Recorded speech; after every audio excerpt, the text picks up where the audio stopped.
Alléluia. Nous sommes heureux ce matin d'être au contact de l'Évangile. C'est la vérité qui a franchi. Amen. Vous savez, je pensais à ça parfois après une prédication.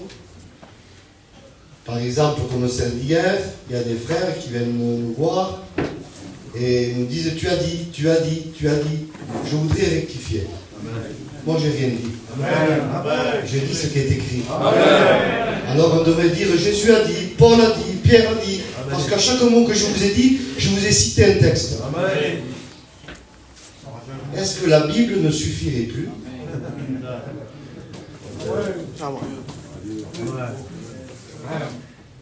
On n'a pas de force contre la vérité. Amen. On n'en a que pour Amen. la vérité.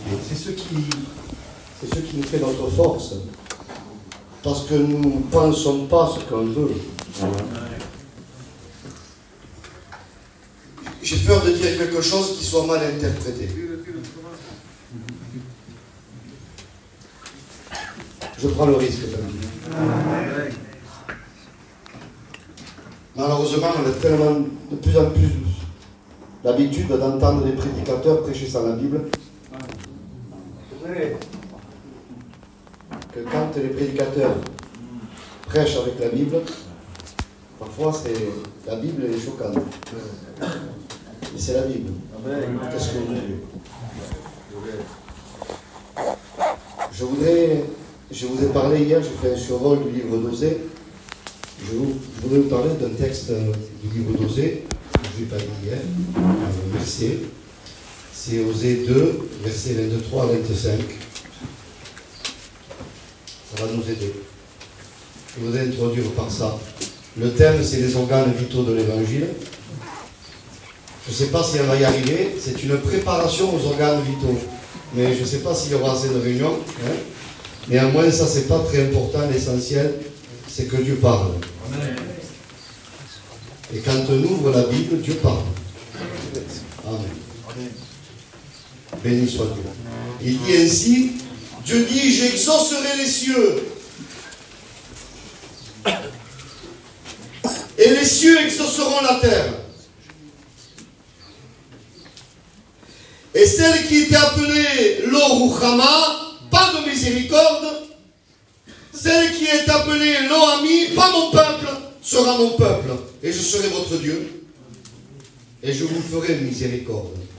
Mais qu'est-ce qui fait que il dit j'exaucerai les cieux? Je voudrais vous dire que Christ a exaucé les cieux. Amen. Et c'est parce que Christ a exaucé les cieux que les cieux ont pu exaucer la terre. Comment vouliez-vous que les cieux nous exaucent à nous? Misérables des misérables, pécheurs, privés de la gloire de Dieu.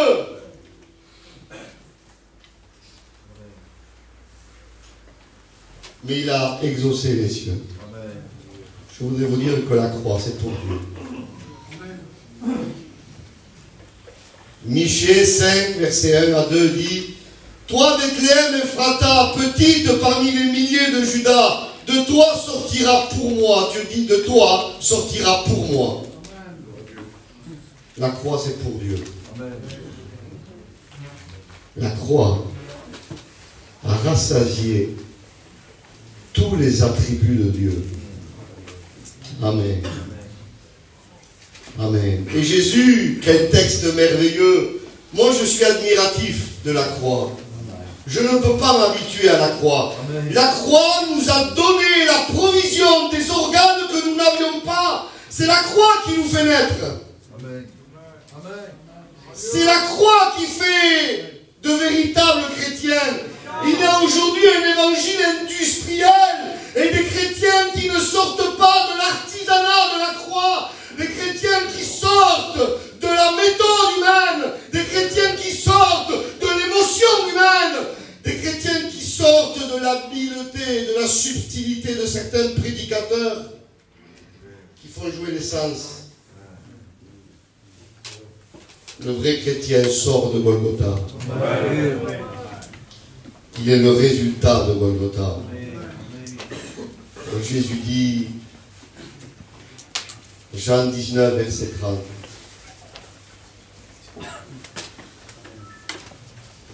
Tout est accompli. Voilà pourquoi. Voilà pourquoi les cieux ont pu nous exaucer. Je le dis souvent quand je parle de ça. Quand Jésus dit tout est accompli, il y a deux façons d'accomplir une loi humaine. Imaginez-vous, la première façon de l'accomplir, c'est de ne rien transgresser. Vous êtes d'accord avec moi? Je transgresse rien, en ne transgressant rien, j'accomplis la loi. Mais il y a une autre façon de l'accomplir. Je transgresse tout. Et pour mes transgressions, je paye de la prison, je paye une amende. En payant l'amende, j'accomplis la loi. Christ a accompli la loi de Dieu dans les deux dimensions. Il n'a jamais péché. Mais il a payé l'amende. Comme il aurait tout transgressé. Amen. Et c'est ça qui nous permet que le ciel nous exauce. Il nous a déculpabilisés en prenant notre place. Il est notre substitut. Savez-vous que Jésus a poussé deux cris à la croix? Deux cris il a poussé. Cela est mentionné en Matthieu 27, verset 46, le premier cri. Le second cri en Matthieu 27, verset 50, mais en rapport avec Jean 19, verset 30. Le premier cri, il dit, Jésus s'écria, mon Dieu, pourquoi m'as-tu abandonné? Ça, c'est le cri du substitut, celui qui prend notre place, celui qui s'est chargé de nos culpabilités, celui qui s'est chargé de nos péchés, et il est abandonné du Père à la croix pour nous. Amen. Parce que Dieu le Père ne voyait plus son Fils. Vous pensez que la substitution, ça a été un film hollywoodien? Vous pensez que le Père et le Fils ont fait semblant? En Lévitique 16, le bouc émissaire, elle lui imposait les mains, elle lui transmettait toute la culpabilité du peuple. Et aux yeux de Dieu, vous êtes avec moi? Amen. Le seul coupable du camp, c'était le bouc. Pourtant, il n'avait rien fait.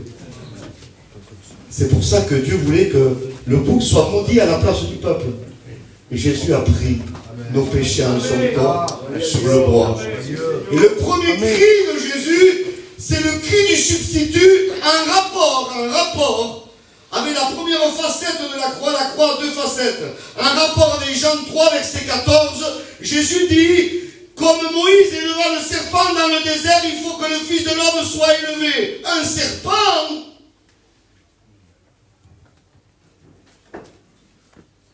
Est-ce que Jésus est le serpent?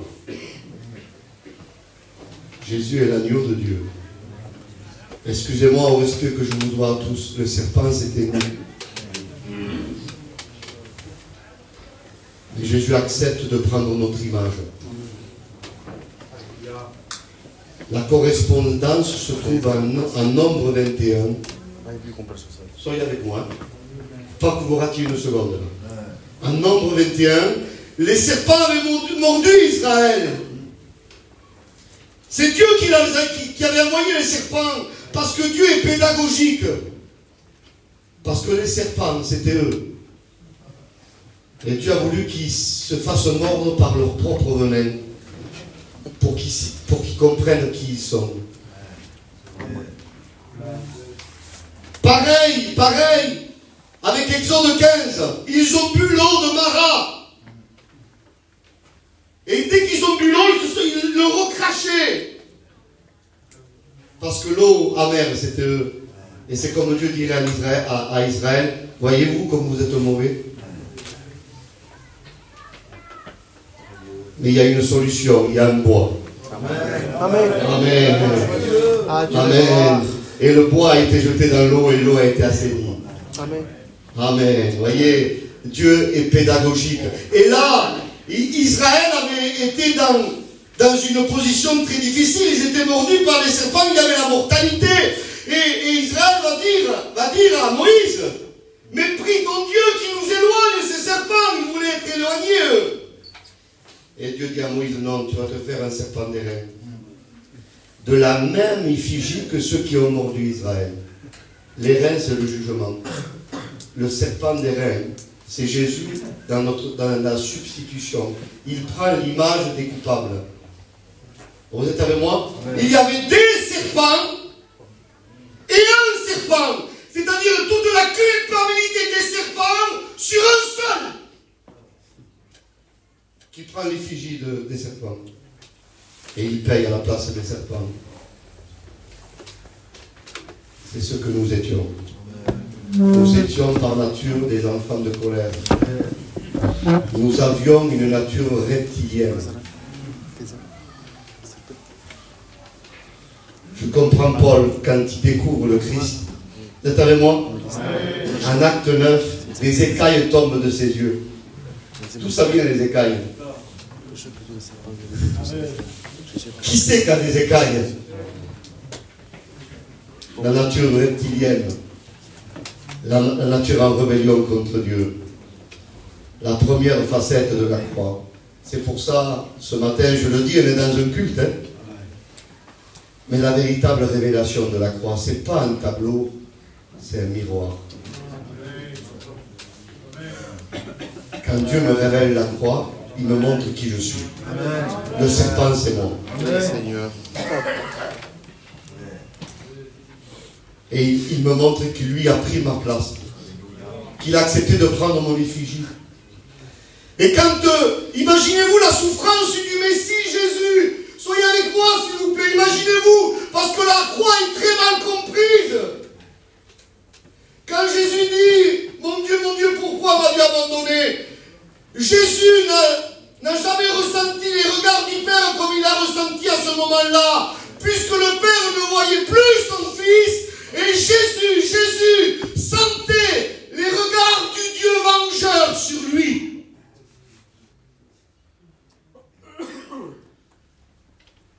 Il a été jusqu'au bout. Ça, c'est le côté, on va dire, pile de la croix. Et le côté face, il est dans le deuxième cri. Matthieu 27, verset 50. Soyez avec moi. Il dit, Jésus poussa à nouveau un grand cri. À nouveau. À nouveau. Et c'est ce cri du tout accompli. Et là, on est devant Jean 1, verset 29. Voici l'agneau de Dieu. Amen. Qui ôte le péché du monde. Alléluia. Il est l'agneau de Dieu. Il est l'agneau de Pâques. Il est notre Pâques. Et il a ôté nos péchés. C'était prophétisé, ça. Il y a dans la Bible, hein, parce que quand il dit l'hébreu, non, la Bible, parce que la Bible, voilà, la Bible a été écrite en hébreu dans l'Ancien Testament. C'est la langue que Dieu a choisie. Je voudrais vous dire ce matin, ceux qui dénigrent l'hébreu dénigrent la Bible. Je m'excuse. Et dans Exode 12, verset 3, il y a un texte en hébreu qui n'a jamais été traduit. Jamais. Ni par les rabbins, ni par les chrétiens. Il dit, vous prendrez un agneau par famille et par maison. Le texte hébreu, Ish se, vous prendrez un homme agneau.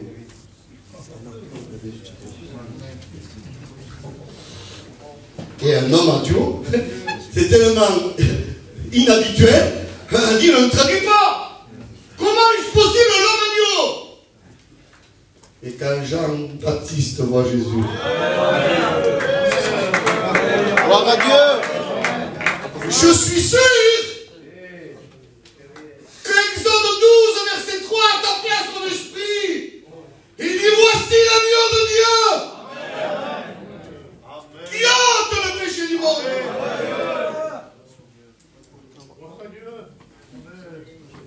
j'exaucerai les cieux.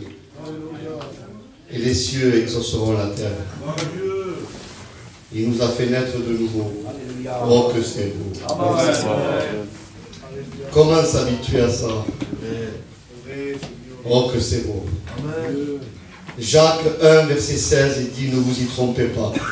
Jacques 1, verset 17, il dit que toute grâce excellente, tout don parfait descende d'en haut, du Père des Lumières, c'est qu'il n'y a aucun changement, aucune ombre de variation. Jacques 1, verset 18, il dit, il nous a engendrés par la parole de la vérité. Jésus est le dernier Adam. Il ne faut pas dire le deuxième. Parce que s'il était le deuxième, il peut y avoir un troisième. Il y a eu un premier Adam qui a apporté la misère dans l'humanité. Et il y a un dernier Adam qui a réparé. Il a réparé. Il est le réparateur des brèches. Vous savez, en hébreu, pour dire la réparation, on dit tikkun. Tikkun haolam, la réparation de l'univers. Vous savez ce que vient le mot tikkun, réparation, en hébreu? Ça vient du mot tinok, un bébé. C'est-à-dire que la réparation et le mot bébé en hébreu, c'est le même mot quasiment. Quand un bébé naît, aujourd'hui en Israël, on dit un tinok.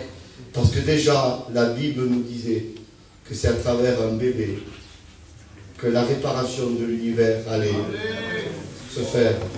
Un enfant nous est né, un fils nous a été donné. Et la domination reposera sur sa réforme.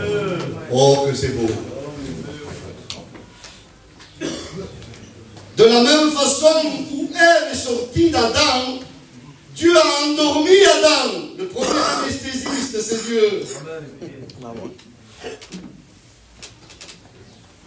Et de son côté est sortie Ève. Vous êtes avec moi? Amen. Le dernier Adam est suspendu à la croix. Il faut savoir d'où on vient. Il faut savoir d'où on vient. Et Jésus a subi tant de souffrances étant vivant. Il n'y a qu'une blessure qu'il a subie quand il était mort. Et vous savez, Jésus est mort, hein? Il ne s'est pas endormi. Hein? Il y avait des gens qui avaient dit que Jésus s'était endormi. Jésus est vraiment mort, mais il est ressuscité. Mais le mot dormir, c'est mourir. Réveiller, c'est ressusciter, en grec ou en hébreu. Comprenez le symbolisme. Jésus meurt. Quelque part, il est endormi. Vous comprenez? C'est l'image. Hein? Comme le premier Adam a été endormi. Et une lance romaine a percé son côté. Et de là, il va sortir une substance. L'eau et le sang. La matière pour que Chava, la vivante, naisse. Ève, c'est l'Église. Amen. Nous sommes sortis de son côté. Nous sommes les résultats de ses blessures. Nous sommes le résultat de ses souffrances. Et si je réalise ça, comment je veux vivre une vie de légèreté? Comment je peux admettre le péché? Comment je peux excuser mon péché? Comment je veux dire, mais sous l'égide de la grâce, je pêche, c'est pas grave. Comment je veux dire ça? Il a souffert pour mon péché. Je n'ai plus le droit de me permettre. Un sort du côté de Christ. Vous êtes avec moi? Amen.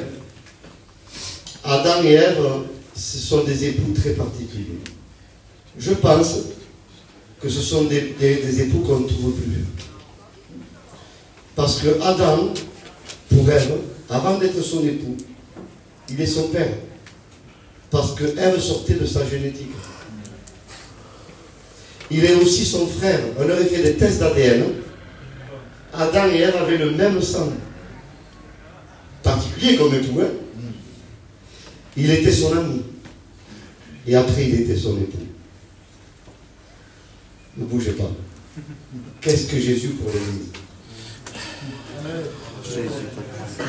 Ésaïe 9, verset 5. Vous l'appellerez Père éternel. Attention, il n'est pas Dieu le Père. Mais il est le Père en tant que géniteur. dernier Adam.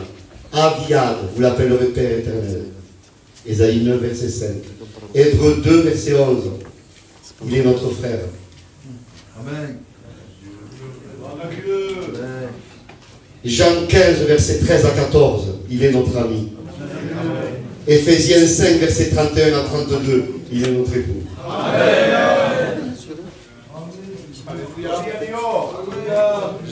La grâce est parfaite. Amen.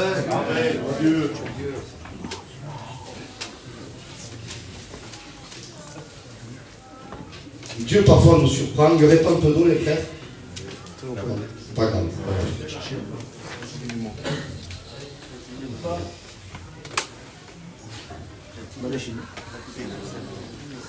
Merci. Dieu nous surprend. Un jour, il y a un jeune frère. Je ne sais pas s'il est dans l'auditoire. C'est pas la peine qu'il se dévoile. Je ne sais pas s'il est là ou ailleurs, je ne sais pas. Un jeune frère, avec tout son cœur, il me pose une question par téléphone. Il me dit, Michael, peux-tu m'expliquer la grâce? Et moi, je me mets à rire. Vous comprenez très bien. Parce qu'au téléphone, expliquer la grâce. Je crois qu'une vie ne suffirait pas. Et je crois que pour je sais pas, pour la saisir, il va falloir toute l'éternité. Mais comme ce frère devait être sincère, le Seigneur m'a interpellé et il m'a repris au bout du fil. Et il m'a dit, montre-lui les deux piliers de la grâce. Et j'étais même surpris. Et parce que la grâce a deux piliers. Et je voudrais votre attention. Et il y a la couverture de la grâce. Et il y a la nature de la grâce. La couverture de la grâce, c'est le sang de Jésus. 1 Jean 1,7. Si nous marchons dans la lumière, c'est au conditionnel. Il faut marcher dans la lumière. Nous sommes mutuellement en communion et le sang de Jésus, son Fils, nous purifie de tout péché. Dans le grec, c'est un verbe duratif. Soyez là, s'il vous plaît, soyez là ce matin. Il ne dit pas il nous a purifiés, il ne dit pas il nous purifiera, il nous purifie. C'est une constance. Au respect que je dois à tous mes frères ce matin, il n'y en a aucun ce matin qui est assez bon pour se passer du sang. Celui qui dit qu'il est assez bon, qui se lève. Je pense que personne ne va se lever. La couverture est parfaite. Mais il n'y a pas que la couverture. Le danger aujourd'hui, c'est qu'on prêche que la couverture de la grâce. Mais il y a la nature de la grâce. C'est la nouvelle naissance. Celui qui est né de Dieu, 1 Jean 3,9, ne veut plus et ne peut plus vivre dans le péché. Donc je résume. Le sang de Jésus est pour ceux qui ne veulent plus vivre dans le péché. Amen.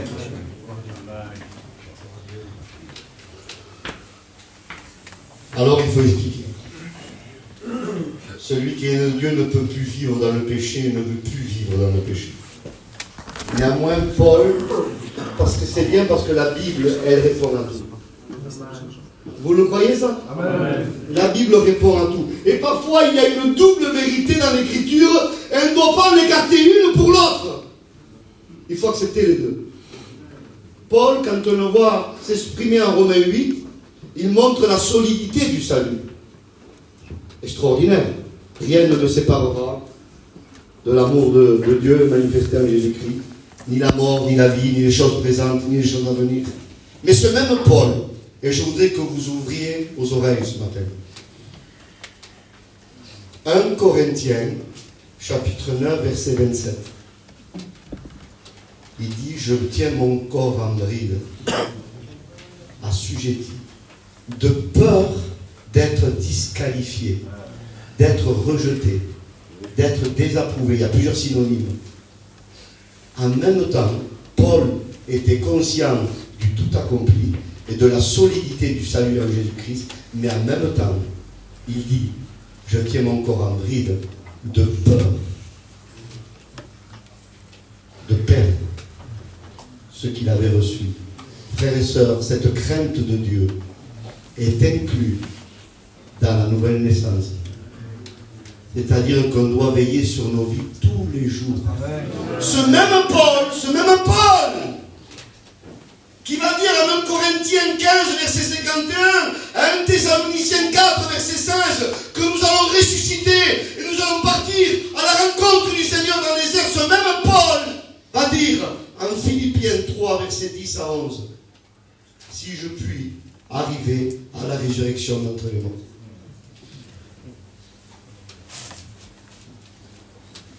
Le véritable chrétien veille sur son salut. Amen. Journalièrement. Amen. Notre part, c'est de demeurer en lui. Amen. C'est important parce que c'est l'Écriture qui le dit. Toute l'Écriture le dit. C'est important qu'on dise ça ce matin. Ézéchiel 28, quand il parle de l'adversaire, c'est le roi de Tyr. Superficiellement, historiquement, mais dans, si vous voulez, une profondeur supplémentaire, c'est l'image de l'adversaire qui a été déchu dans le ciel. Il dit que Satan, avant d'être Satan, il était un chérubin protecteur. Je vous pose une question. Est-ce qu'il était un vrai chérubin? Bien sûr que oui. Il était protecteur. Il était rempli de sagesse. Il était intègre. Il marchait au milieu. Il était dans la montagne de Dieu. Il marchait au milieu des pierres étincelantes. Il mettait le sceau à la perfection. Il était parfait en beauté. Vous êtes avec moi?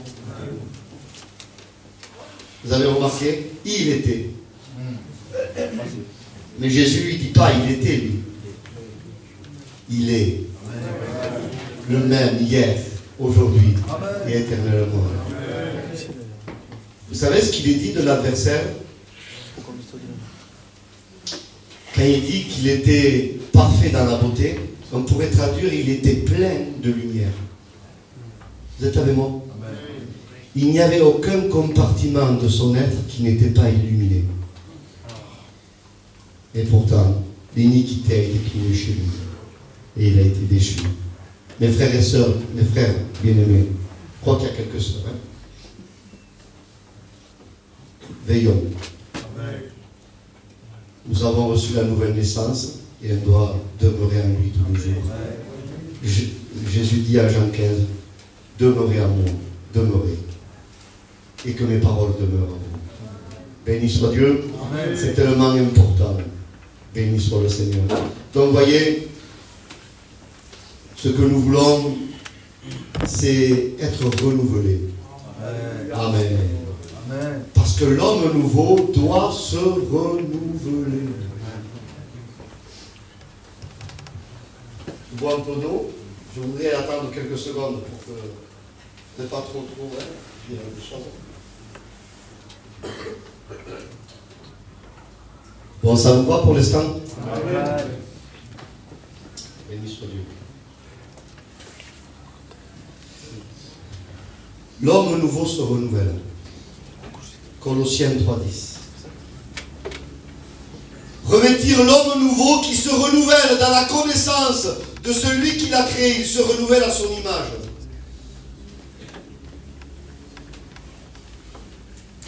« 2 Corinthiens 4, verset 16. Si l'homme extérieur se détruit, l'homme intérieur se renouvelle. » Psaume 103, verset 5. Tu renouvelles, le son littéral, hein, tu renouvelles ma jeunesse comme l'aigle. Romains 12, verset 2. Le renouvellement de l'intelligence. Tite 3, verset 5, le renouvellement de l'esprit. Psaume 51, verset 12. Crée à moi un cœur pur, renouvelle à moi un esprit bien disposé. Lamentation de Jérémie, chapitre 3. Tes bontés se renouvellent chaque matin. Amen. Donc, l'homme nouveau a besoin de renouveau. Amen. On doit être renouvelé à son image. Je voudrais donner une note, si vous permettez, ce matin. Vous savez, il dit de l'adversaire, toujours pareil, Ézéchiel 28, vous le trouverez au verset 17. Il a corrompu sa sagesse par sa beauté. Vous êtes avec moi? Qui c'est qui lui avait donné sa beauté? C'était Dieu. Mais il a corrompu sa sagesse par sa beauté. Quand il dit en Genèse 1, verset 26, créons l'homme à notre image. Et selon notre ressemblance.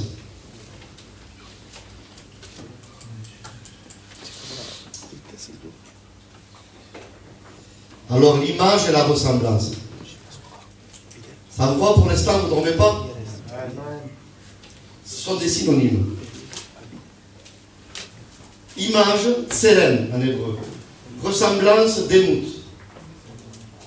Alors, parfois, ces deux mots en hébreu dans l'Ancien Testament s'interphasent l'une l'autre, certaines posent et sont parfois interchangeables. Ressemblance et image. Mais quand ils sont positionnés, soyez avec moi s'il vous plaît. Quand ils sont positionnés l'un avec l'autre, en l'occurrence en Genèse 1, 26, ça veut dire deux choses différentes. C'est l'image, c'est les capacités. Démoute, la ressemblance, vous êtes avec moi? Ça vient du mot d'âme en hébreu, le sang. Une ressemblance génétique.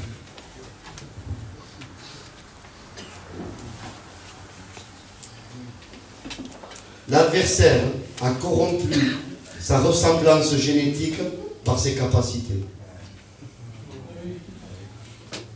Parce que les capacités et les dons, on l'a dit hier, ne sont pas des garanties. Ça peut toujours continuer à fonctionner. Des dons, disons-le ce matin, les ministères, ça peut toujours continuer à fonctionner. Le message, la prédication, mais ce qui va donner de la valeur au don, à la capacité, c'est le caractère qui ressemble à Christ. Et parfois, on a gardé le tselem et on a perdu le démout. Parfois, le don est là. Parfois, la capacité est là. Mais parfois, le caractère n'y est plus. Nous devons chercher d'abord le caractère. Après la fonction. Mais d'abord le caractère. C'est tellement important. D'abord le caractère.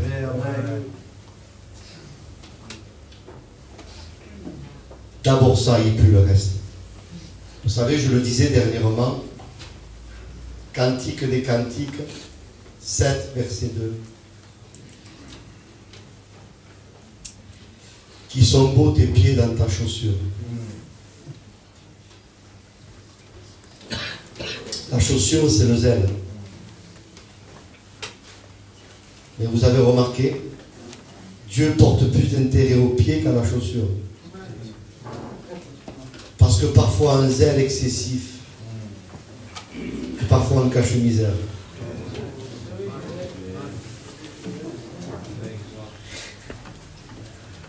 Parfois on veut tellement faire, mais le fait de vouloir faire cache beaucoup de misère. Et c'est comme Dieu nous dit ce matin, je vois la qualité de tes pieds au travers de tes chaussures. C'est bien le zèle de l'évangile, mais curieusement, nous, c'est la chaussure qui sublime le pied. Vrai ou pas? Mais selon Dieu, ça ne marche pas comme ça. Selon Dieu, c'est la qualité du pied qui sublime la chaussure. Ce qui mettra en valeur ton don, ta fonction, c'est ta marche avec Dieu. Je comprends mieux que quand le grand Moïse, en Exode 3, s'approche du buisson ardent, Dieu lui dit, Moïse, attends! Ôte les sandales de tes pieds! C'est pas ta chaussure que je veux voir, c'est tes pieds! Dieu n'est pas un cordonnier qui répare les souliers. Dieu est le podologue divin qui guérit des pieds malades. Où en sont tes pieds ce matin? Il est bon de se déchausser parfois. Je veux faire. Déchausse-toi un peu. Regarde si tes pieds sont en bonne santé. Je comprends. Je comprends que le souverain sacrificateur, le grand souverain sacrificateur, une fois par an, le jour du Kippour, il se déchaussait, s'enlevait la tiraille, il s'enlevait le costume du ministère.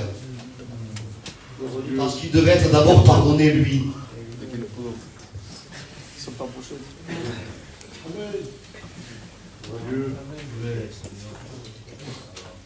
Tu veux que Dieu te renouvelle, mon frère? Ne viens pas avec ton ministère devant Dieu.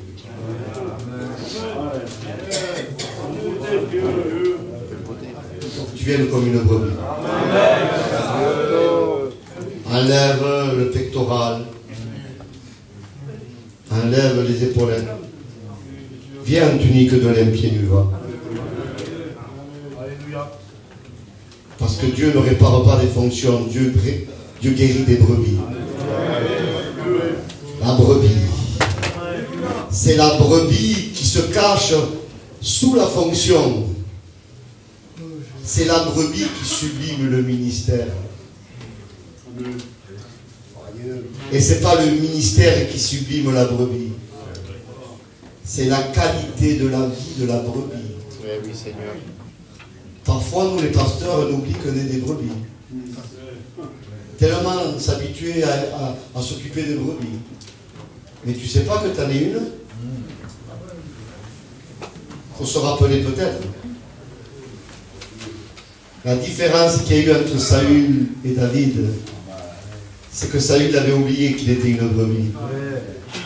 Mais malgré sa désobéissance, David s'est toujours positionné comme étant la brebis. Lui, pourtant, il était le berger d'Israël. Mais dans le psaume 23, il dit l'Éternel est mon berger. Je ne manquerai de rien. Tu induis ma tête. Et ma coupe, elle déborde. Oui, tu as besoin que ta coupe déborde. Avant d'imposer les mains aux autres. Laisse le Seigneur t'imposer les mains. Laisse le Seigneur te rafraîchir entre eux.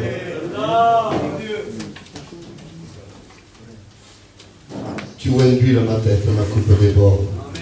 On ne parle pas de parler en langue là. Parce que du temps de David, il n'y en avait pas. Débordement. Il y en a qui se réfèrent au parler en langue. Il y en a qui changent leur vie chrétienne avec un parler en langue. Et parfois le parler en langue, il n'y a rien à dire. Hein? C'est vrai. Parce qu'un vrai parler en langue, il y a des syllabes. C'est quand même assez cohérent. C'est pas le bruit des mouettes, c'est pas le bruit de... Gloire à Dieu. Amen. J'ai dit comment, c'est pas ça. Amen. Il y en a trop. Puis certains recherchent du baptême du Saint-Esprit aussi. Un dénuque les gens pendant des heures et des heures. Et à force, et les pasteurs, ils crient en langue aux oreilles des gens des heures. Au bout d'un moment, ils font « Da, ça y est !»« Da, ah ça y est !» Là, ça y est.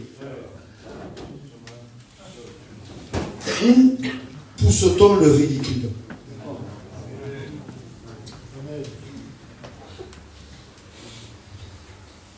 Non, c'est pas ça. Nous sommes pour le parler en langue. Dans la cohérence biblique. Et dans une vie. On ne valide pas un don spirituel si la vie à côté ne va pas.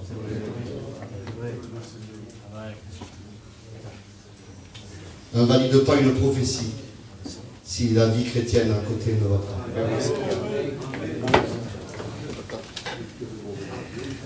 Toi, valider ça. Tu ouvres l'huile, ma tête et ma coupe déborde.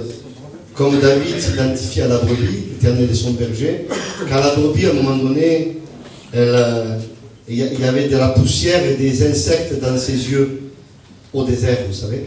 Elle ne voyait plus. Vous savez ce que faisait le berger? Il s'inclinait. Il prenait de l'huile, qui est une substance lourde.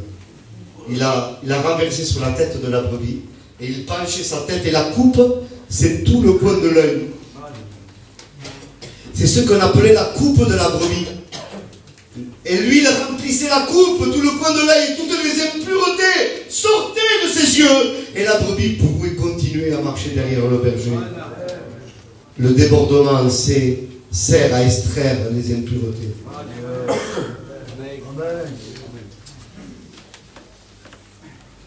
Qu'est-ce qui rentre dans nos yeux? On est un peuple gitan ce matin. Mais bon, le gitanisme, vous savez, au bout d'un moment, il y a beaucoup aujourd'hui, on vit le monde des écrans, le monde audiovisuel. Mes frères, quel désastre il y a. Pas se laisser contaminer les yeux, les oreilles. Nous voulons rester purs. Nous voulons fermer les yeux au mal.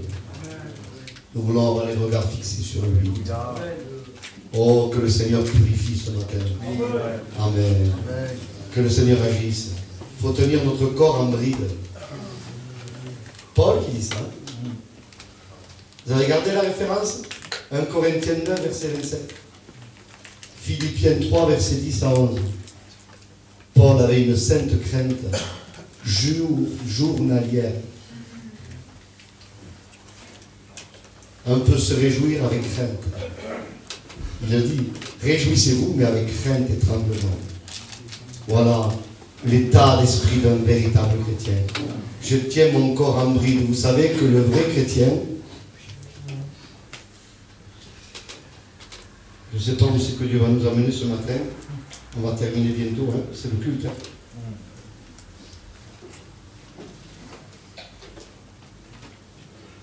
Le vrai chrétien, il est mis à sa place par Dieu. Vous savez que nous sommes une création tripartite. Ça va, je vous en donne pas trop. Hein?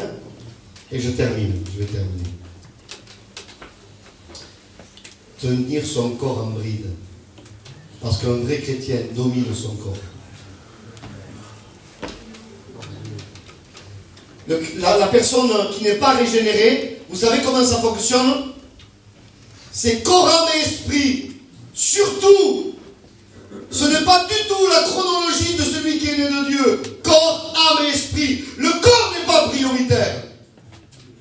Ça, c'est l'homme déchu. Mais quand on est né de nouveau, Dieu a remis les choses à sa place. 1 Thessaloniciens 5, verset 23. Le Dieu de paix vous sanctifie lui-même tout entier. L'esprit, l'âme et le corps. L'esprit est prioritaire.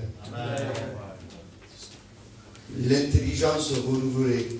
Paul dit en Romains 12, verset 1 à 2. Offrez vos corps un sacrifice vivant. Par quel moyen? Vous êtes avec moi?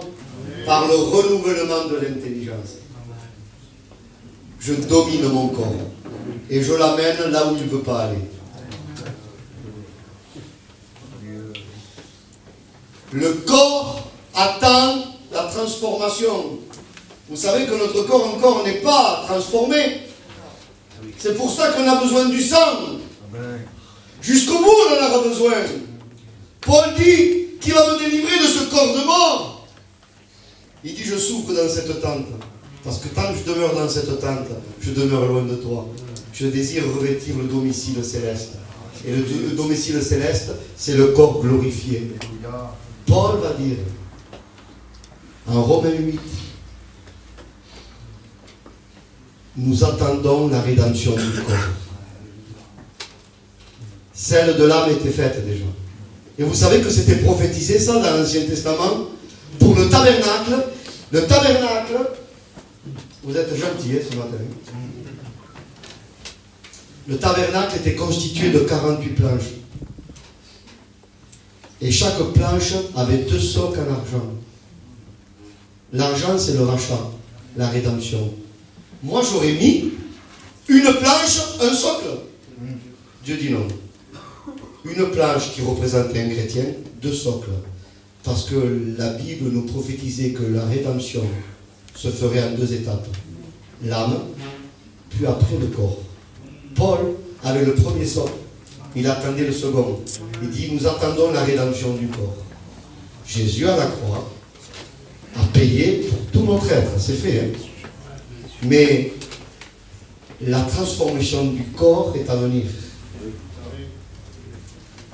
Et tant que ce corps n'est pas transformé, on a besoin du sang de Jésus. Et ce corps est appelé, en fait, en hébreu, vous savez comment on appelle le corps en hébreu? Ça va pour l'instant? Oui? Encouragez-moi un peu. Gedia. Ça vient du mot goïm, l'étranger. C'est le cas de le dire, c'est le corps étranger. Et le corps, c'est ce qui nous reste de l'homme ancien, le caractère, la chair. C'est pour ça que je dois assujettir mon corps chaque jour, le tenir en bride, comme disait Paul. Par le renouvellement de l'intelligence. Amen. Vous savez comment ça se passe, l'homme nouveau? Vous savez comment il fonctionne? La parole sanctifie mon esprit. Me donne une sainte intelligence. Puis après, avec mon intelligence sanctifiée, éclairée, je veux sanctifier mon âme. L'âme, c'est les sentiments, les émotions. Et, par exemple, on pourrait lire le psaume 42, verset 6. Quand on voit le psalmiste, on dit, mais à qui il parle? Il dit ainsi, mon âme, pourquoi t'as battu au-dedans de moi? Espère en Dieu. Car il dit, moi, je le louerai encore. Amen. L'esprit éclairé par Dieu va éduquer l'âme.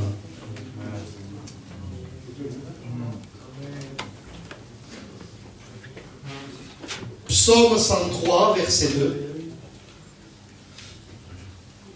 Il va dire ainsi, on va le lire. Regardez, si c'est bon.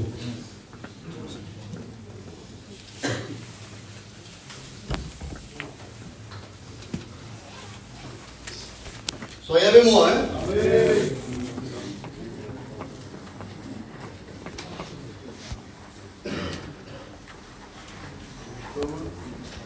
103, verset 2. Mon âme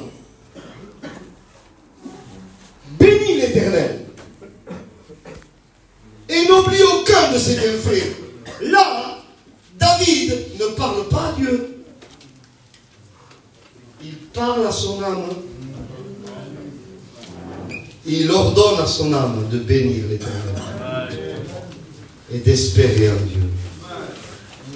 Notre intelligence sanctifiée va sanctifier notre âme.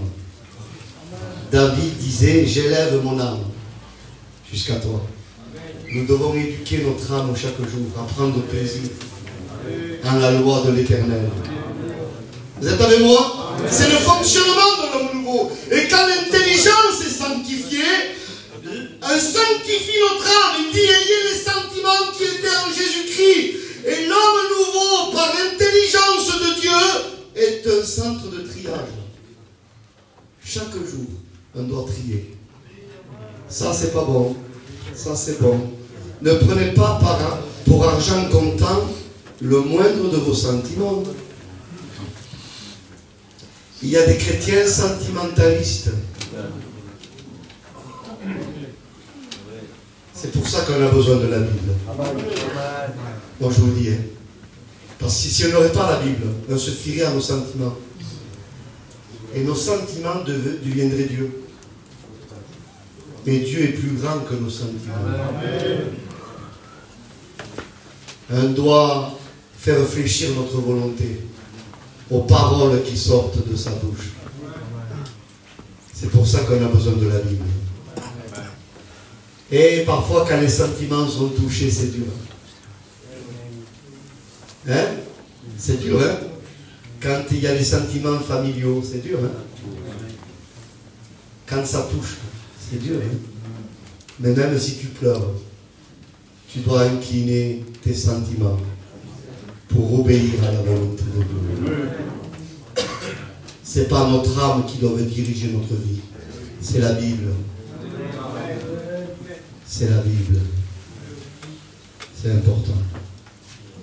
Quand l'esprit est sanctifié, l'âme, après on arrive à Romains 12. On offre nos corps, un sacrifice vivant. L'esprit, l'âme et le corps. Voilà comment fonctionne l'homme nouveau. C'est pour ça qu'il est écrit, et je vais terminer ce matin. C'est pour ça qu'il est écrit, Ésaïe 6, verset 3. Saint, Saint, Saint est l'Éternel.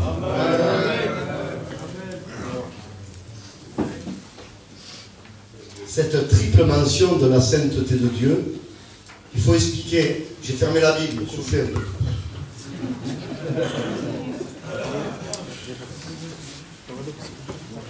Cette triple mention de la sainteté de Dieu, il y a des chiffres de plénitude dans la Bible, il y en a plusieurs. Et le chiffre 3 est indexé à l'espace et au temps. Parce qu'il y a 3 ciels. Paul dit en 2 Corinthiens 12. Je connais un homme qui a été ravi au 3e ciel. Le mot ciel en hébreu, shamayim, c'est un pluriel. Et il y a 3 temps. Passé, présent, futur. Et on appelle ça quoi? L'espace-temps. C'est Einstein qui avait découvert la relativité. Mais la Bible en parlait avant lui. Qui dit l'espace dit le temps. Et quand il dit Saint, Saint, Saint est l'Éternel, ça veut dire que la sainteté de Dieu remplit l'espace et le temps.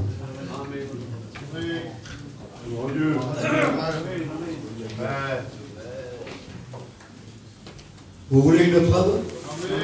Encore? Apocalypse 4, verset 8. Les êtres vivants reproduisent la prière des séraphins. Et ils disent Saint, Saint, Saint le Seigneur Dieu. Bougez pas, hein, bougez pas. Celui qui est, qui était et qui vient.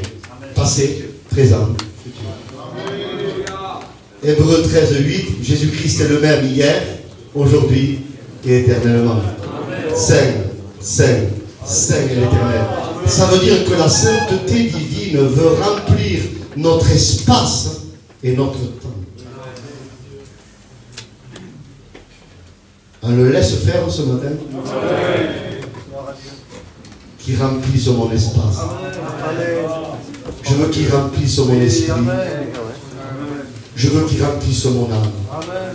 Je veux qu'il agisse dans mon corps.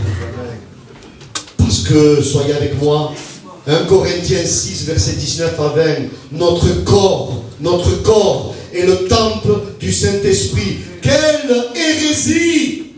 Certains courants évangéliques qui disaient qu'un chrétien pouvait être possédé. Alors que la Bible déclare que notre corps est le temple de Dieu. Comment le corps peut être le temple de Dieu et être une habitation de mauvais esprits? Notre corps est le temple de Dieu. Notre corps ne doit pas boire n'importe comment. Notre corps ne doit pas s'habiller n'importe comment. Notre corps ne doit pas être dans des lieux où on ne doit pas être. Nous, on n'est pas comme les gens du monde. Notre corps, on le tient en bride. Notre corps, on le tient assujetti. Parce qu'on ne veut pas être disqualifié. Ne te laisse pas disqualifier par les désirs de ton corps.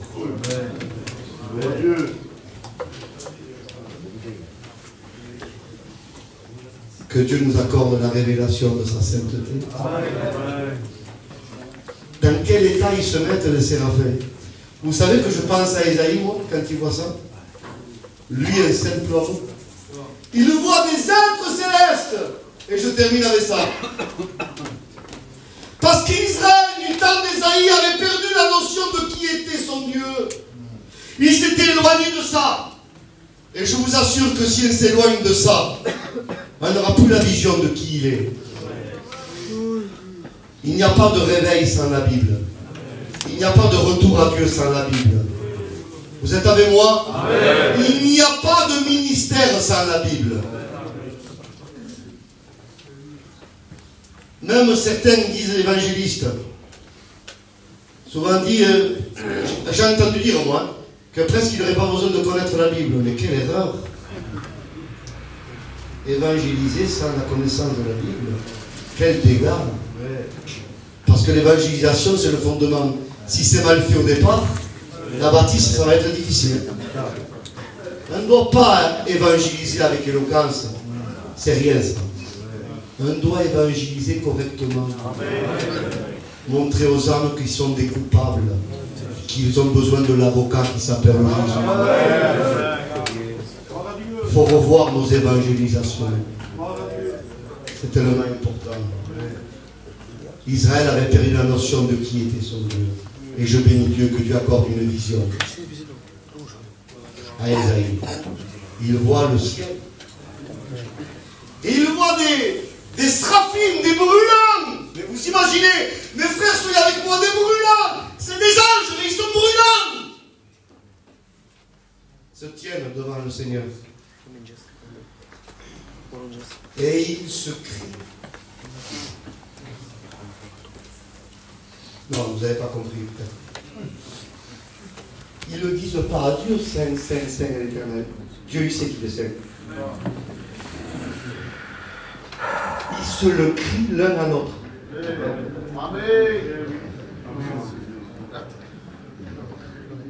Je ne sais pas vous, mais moi, ça m'empêche de dormir ça. Parce que comme cri ici, mon frère Tony m'a dit hier, on ne dirait pas que tu as cette voix. Tu sais que je chantais Tony avant moi pour lui. Non, j'ai nous dit là. Mais nous, on est à l'Usan catalan, gitan, on crie. Il y a des enfants qui parlent des fois dans nos réunions, il y a du bruit. Il y a des gens qui ont des problèmes auditifs. Hein? Mais dans le ciel, y a-t-il la nécessité de prier? Non. Et ils crient l'un à l'autre.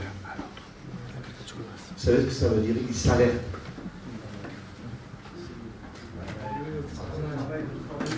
Ils ne veulent pas oublier qui est leur Dieu.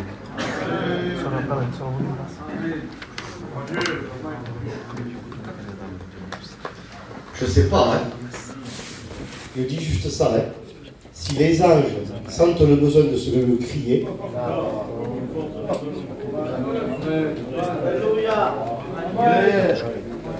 je crois que dès le lever du matin, on doit se le crier. La femme avec le mari, avec les enfants, attention, il est saint. Il est saint, notre Dieu. Il est saint. Il ne changera pas.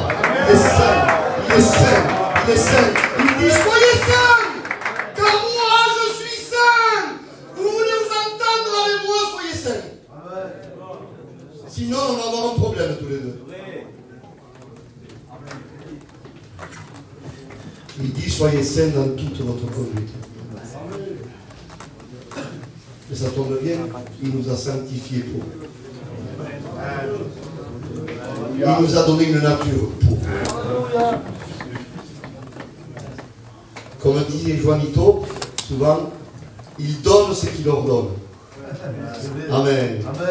Il nous a donné pour être saints. Soyons saints. Ils se le crient l'un à l'autre, ils s'alertent constamment. Parce qu'ils ont été spectateurs. Hein. Je les comprends. Hein. Ils ont été spectateurs de la chute de Satan avec un tiers des âmes. Ils l'ont vu, eux. Et je comprends qu'il se le crie. C'est comme il se dirait, attention, il ne les a pas épargnés, il ne nous épargnera pas non plus. Rappelons-nous, Saint, Saint, Saint est l'Éternel. Saint, Saint, Saint est l'Éternel.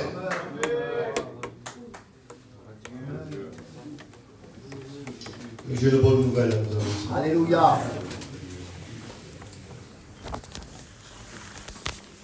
Aucune goutte du sang de Jésus n'a coulé pour les anges. Les anges déçus, fini. Dieu dit dehors. Parce que les anges ont choisi délibérément. Mais nous, on est nés dans le péché. Et Dieu est juste. Pour nous, il y a eu le moyen. Le sang de Jésus a coulé. Profitons-en. Profiter du sang, c'est profiter de la sainteté. On s'incline ce matin.